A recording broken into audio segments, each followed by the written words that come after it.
Good morning to all of you. I hope you all are good. In previous video, we have discussed about the concept of income tax and next video features of income tax. Today I am going to discuss about rate of income tax for all individual and HUF. तो हम लोग इस video में पढ़ेंगे कि किसी भी person का इनकम अगर इंक्रीज़ होता है तो उसे रेट ऑफ इनकम टैक्स अपने इनकम पे कैसे देना पड़ता है, कितने कितने रेट ऑफ इनकम टैक्स उस उन पे लगेगी। ठीक है, तो चलिए, rate of income tax for all individual and HUF whatever there as, section 115 BAC। देखिए, rate of income tax individual और HUF के लिए है कि उनकी एज जो भी हो, यह सेक्शन 115 BAC में दिया गया है। यदि किसी पर्सन का इनकम, टोटल इनकम जो है 2.5 लाख हो रही है, 2.5 लाख 2,50,000, तो उसे अपने इनकम पे टैक्स नहीं देना पड़ेगा, नील होगा। यदि किसी पर्सन का इनकम 2,50,000 टू 5 लाख हो रही है तो उसे अपने इनकम पे टैक्स 5% के हिसाब से रेट ऑफ टैक्स देने पड़ेंगे। और नेक्स्ट है, यदि किसी पर्सन का इनकम 5,01,000 से लेके 7,50,000 हो रही है तो उसे अपने इनकम पे रेट ऑफ टैक्स 10% के हिसाब से देनी पड़ेगी। और 4 है, यदि किसी पर्सन की इनकम 7,50,001 से लेके 10 लाख हो रही है तो उसे अपने इनकम पे टैक्स 15% के हिसाब से देने पड़ेंगे। और 5 है, यदि किसी पर्सन का इनकम 10 लाख से लेके 10 लाख 1 से लेके 12,50,000 हो रही है तो उसे 20% के हिसाब से।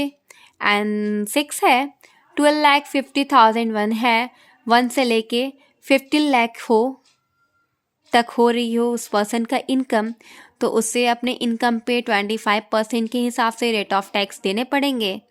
और अगर वैसे पर्सन का इनकम अबव हो 15 लाख से तो उसे 30% के हिसाब से रेट ऑफ टैक्स देने पड़ेंगे। ठीक है, अब हम लोग नेक्स्ट आएंगे, रेट ऑफ इनकम टैक्स।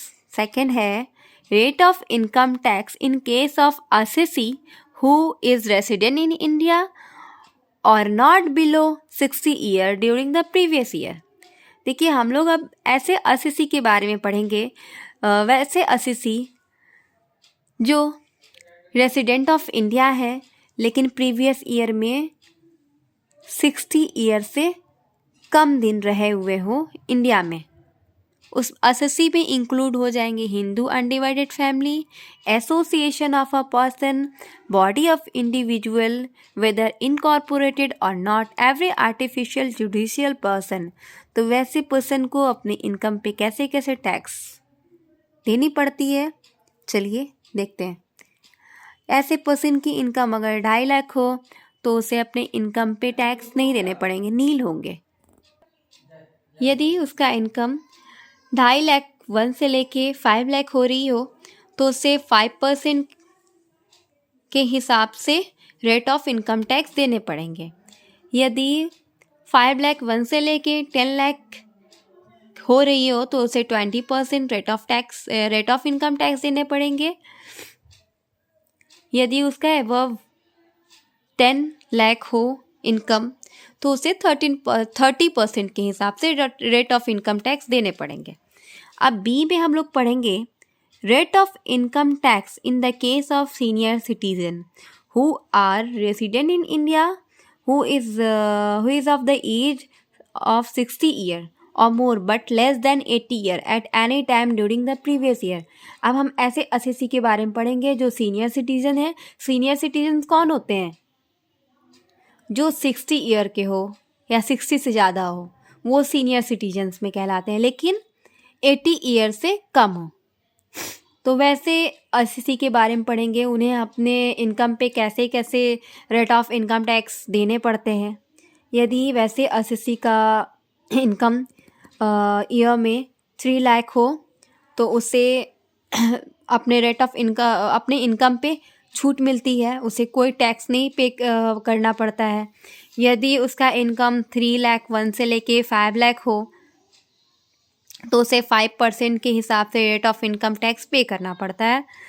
और फ्रॉम 5,01,000 से लेके 10,00,000 हो तो उसे 20% के हिसाब से रेट ऑफ इनकम टैक्स पे करना पड़ता है। यदि उसका इनकम 10,00,000 से ज़्यादा हो तो उसे 30% के हिसाब से रेट ऑफ इनकम टैक्स पे करना पड़ता है। अब हम लोग नेक्स्ट पढ़ेंगे rate of income tax in case of very senior citizen resident in India SSC of 80 year more at any time during the previous year. अब हम वैसे एसएससी के बारे में पढ़ेंगे जो वेरी सीनियर सिटीजन्स हैं। वेरी सीनियर सिटीजन्स कौन होते हैं? वेरी सीनियर सिटीजन्स वो होते हैं एसएससी जो 80 ईयर से ज़्यादा के रहे हो, ठीक है, 80 ईयर से ज़्यादा एज हो, ठीक है, 80 ईयर से ज़्यादा हो, ठीक है, any time during the previous year. तो उनको अपने इनकम पे कैसे कैसे रेट ऑफ इनकम टैक्स पे करना पड़ता है। अप टू 5,00,000 अगर उनकी इनकम है तो उन्हें उनकी इनकम पे छूट मिलती है, नील होती है, उन्हें कोई टैक्स पे नहीं करना पड़ता है।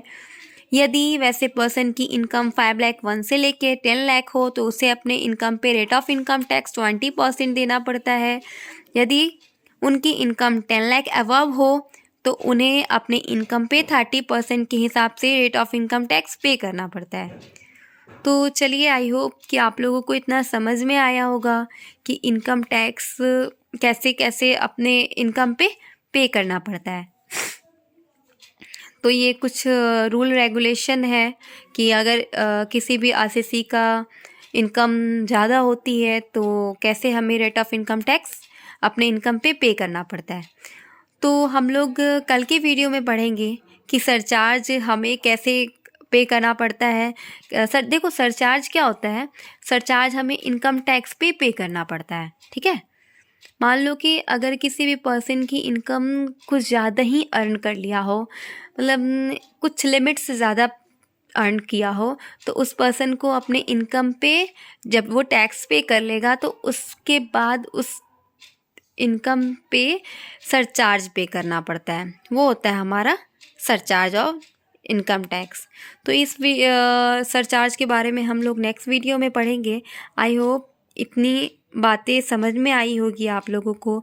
अगर फिर भी कन्फ्यूज़न है तो आप कमेंट बॉक्स में ज़रूर बताना, मैं आपके लिए फिर से ये वीडियो लाऊंगी। आई होप आप हमारे वीडियो को एंजॉय करते होंगे और आपको समझ में आ रही होगी। Thanks for watching.